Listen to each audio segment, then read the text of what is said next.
Ditas, isisilang mo pa rin yung anak natin na nasa tabi mo ako. Basta tanggapin mo lang ang sitwasyon. Unawain mo lang ako. Hindi, Arnold.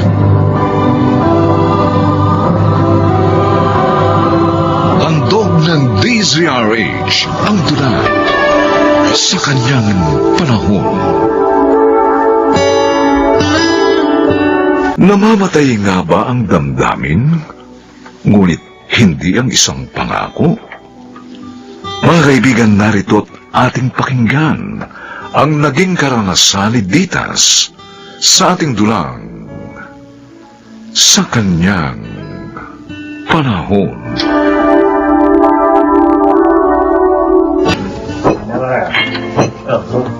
Madel.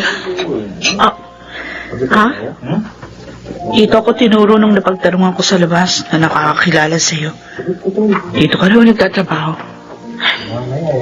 Waitress ako dito. Dito kami nagkakilala. May mga plano kayo? Oo.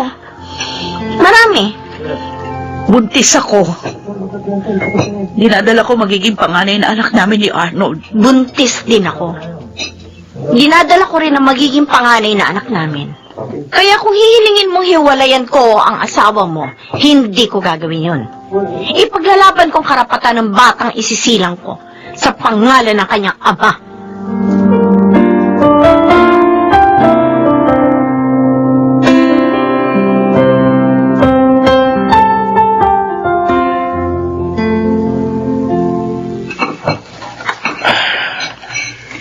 Ilang linggo na yatang hindi nagagawi rito sina Arnold at Ditas. Celia. Ay dati-rati kapag galing sila sa pagsisimba, sumasaglit sila rito. Baka nga kasi abala sa bagong negosyo niyang meat delivery si Arnold. Yun muna naisip niyang pasamantalang pagkakakitaan na magsara ang tindahan niya ng cleaning products dahil sa pandemya. Marami talagang pinabagsak na negosyo ang pandemya. Sana lang makabalik siya sa pagninegosyo kapag maayos na ang ekonomiya. Mabuti na nga lang, matatag ang profesyon ni Ditas. Nakapagturo pa rin siya sa online kahit na mayroong pandemya. Pero hindi sila po pwedeng mawalan ng trabaho. Lalo na nga, nagdadalang tao na manugang natin. Ha? Talaga? Buntis na si Ditas? Magkakaapo na tayo, Celia. Oo, Jaime. At excited na ako sa magiging apo natin. Aba, kapag isinilang na siya ni Ditas, hindi maaaring hindi nila ipahiram sa atin ang ating apo. O kaya naman, dahil pareho silang abala sa trabaho, walang problema. Kahit tayo na mag-alaga sa bata.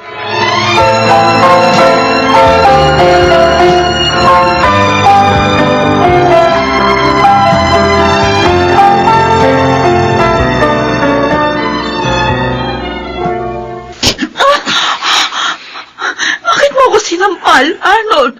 Wala akong ginagawang masama sa iyo. Hindi ka dapat sumugod sa resto bar. Hindi mo na ako binigyan ng respeto sa mga taong nakakakilala sa akin doon. At ako, binigyan mo ba ako ng respeto nang buntisin mo ang model na yon? Sumagot ka! Sige. Total alam mo na ang lahat. Oo, inaamin ko. Nadisgrasya ko nga si Madel. Kaya hindi ko siya pwedeng iwan dahil sinira ko ang buhay niya. Nakukonsensya ako. Pero sa ginawa mo sa akin, hindi ka nakukonsensya. Wala lang sa'yo. Nasinaktan mo ang loob ko. At sa halip kami na magiging anak mo ang iiwan mo kaysa sa babaeng yun. Ditas, ikaw ang asawa ko. Kaya hindi kita iiwan. Isisilang mo pa rin yung anak natin na nasa tabi mo ako. Basta tanggapin mo lang ang sitwasyon. Unawain mo lang ako. Hindi! Maling maging bahagi ako ng iyong pagkakasala. Dahil ang mali, habang inuulawa, hindi ito na itutuwid.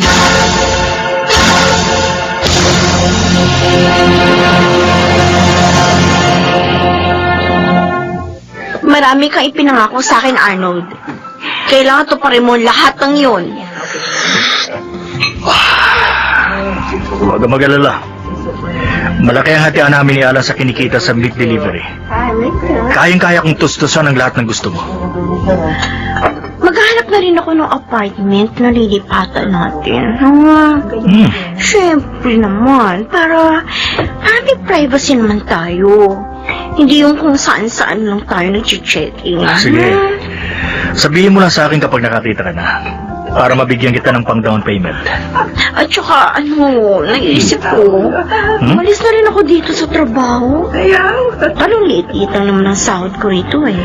Nai-stress pa ako sa mga makukulit na customers. Tsaka ang gusto ko kasi, doon sa titira nating apartment, hintayin ko na rin yung pag-uwi mo doon. Diba? Okay, sige.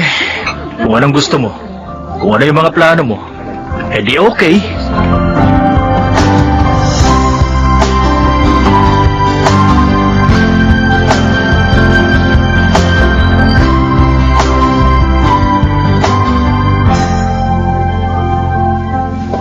Naiisip ko kasi, Jaime, baka nga nahihirapan ng kumilos si Ditas dahil sa kanya pinagbubuntis. Kaya hindi na sila makadalaw sa atin. Ay, Mabuti pa siguro tayo nang dumalaw sa kanila, Celia. sige. Parahin na yung paparating na tricycle. Para maaga tayo makarating doon.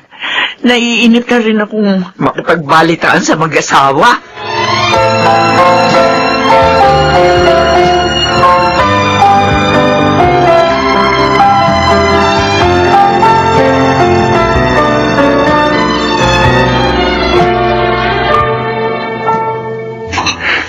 Ewan ko ba naman sa'yo, Arnold? Ang pakay lang natin sa resto bar na yun, mag-deliver ng karne para sa mga menu nila. Kung bakit, diniskrasyo mo pa yung Madel na yun. Ano ba bang magagawa ko kundi tanindigan na lang si Madel? No, sa ngayon, kaya mong ibigay lahat ng gusto niya dahil abot-abot ang kita natin sa meat delivery. Pero baka malasin tayo dahil dyan sa ginagawa mo, Arnold. Hinahaluan mo nga kasi ng kamalasan ng hanap buhay natin. Ayoko namang madami sa karma mo dahil dyan ko rin kinukuha ang pantusto sa pamilya ko. Masyado ka naman mag-isip. Advance masyado. Ang layo na nang narating ng mga mangyayari At saka, sa'yo. isa pang tanong, ikaw ba talaga ama ng pinagbubuntis ng Madel na yun? Ha? Matuto ka nga magbilang ng mga araw. Kailan lang kayo nagkakilala sa resto bar na yun? At saka hindi ba napansin? Masyado kang minamadali ng babae yun para ibahay mo siya. Pati nga yung sustentong hinihingi niya sa'yo eh. Nakadetalye pa eh.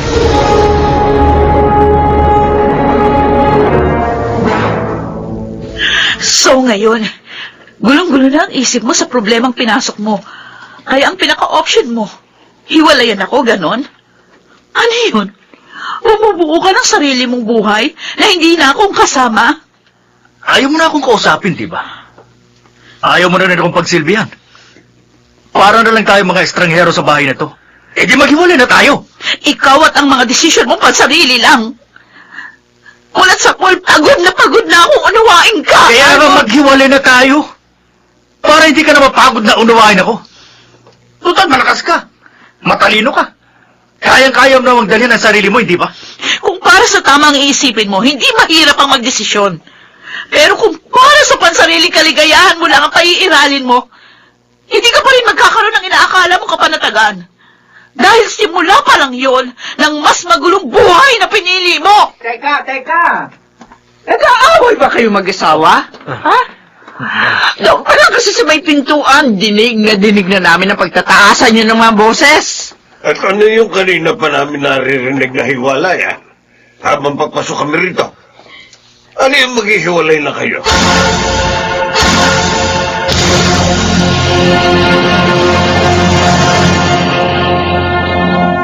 Kung hindi pa kami nagawi rito, hindi namin malalaman ng nanay mo na may problema pala kayong mag-asawa. Tay, Nay, ano ko kasi, nakabuntis ako ng ibang babae. Ay! Sus Mariosep! Abay talaga magugulo nga ang pagsasama niyo ni Ditas. Dahil dyan sa mga ginawa mo. Kahit ako hindi ko maubos maisip kung paano susolusyonan niya problema mo. Isipin pa buntis din niyang asawa mo. Bakit naman isinubo mo ang sarili mo sa ganong problema? Ha, Arnold? Hindi bali sana kung hindi mo na-disgrasya yung babae. Ganun pa man, na-disgrasya mo man siya o hindi pa rin tama yung ginawa mong pakikipagrelasyon sa kanya. Dahil may asawa ka ng tao. Hindi ko na nga po alam kung paano ko lulusutan. Bah, paano mo nga lulusutan ng isang problemang mahirap solusyonan?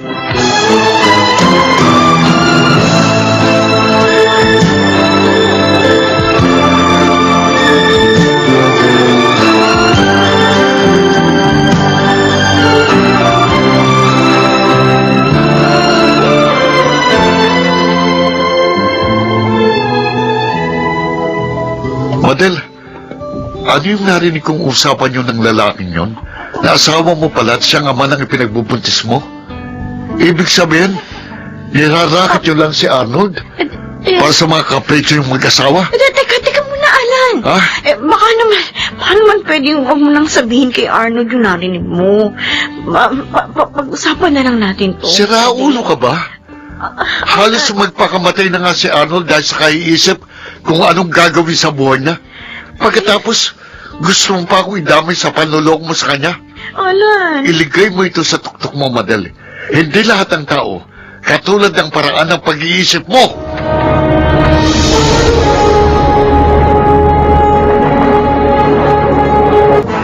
Mapalad pa rin ako dahil may sariling paraan pala ang mga sitwasyon para may iwas ako at maimulat sa aking mga pagkakamali. Pero higit sa lahat, mapalad ako dahil sa kabila ng pagiging makasarili ko, paulit-ulit mo pa rin ako napapatawad. May mga pagkakamali rin naman ako. Minsan, hindi kita iniintindi. Hindi kita pinakikinggan. Tulad ng malugi yung cleaning products mo. Hindi ko naramdaman yung sakit na iniwan nun sa'yo. Kasi nga, puro paninising ginawa ko. Iisip ko nga, baka nga mahirap ako maging asawa. Patawarin mo rin ako, Ditas. Kung hindi ko mo nasasabi sa'yong mahal kita o na ipapadamang mahal kita. Pero ang totoo, mahal na mahal kita, Ditas. Kahit naman nagbago tayo sa isa't isa, hindi naman nababago yung pangakong pinitiwan natin noon sa harap ng altar. Ako, yun yung pinanghahawakan ko. Kung bakit hindi ako po pwedeng tumigil na mahalin ka, Arnold.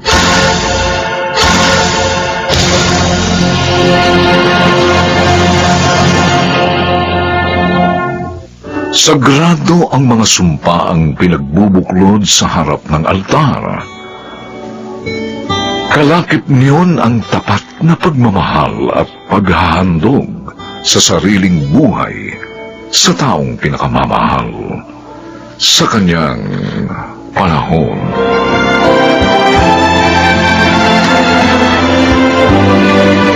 Mga nagsiganap, Rosana Villegas, Chiquit del Carmen Amor, Susan Robles, Lionel Benjamin,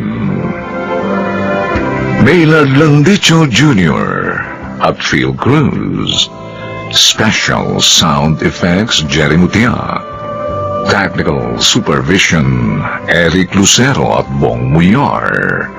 Musical Scoring Buboy Salonga. Ang kasaysayang ito'y mula sa panulat ni Sel Barnum at sa pinagsamang direksyon ng inyong lingkod June Martin Legaspi at Bobby Cruz sa kanyang panahon.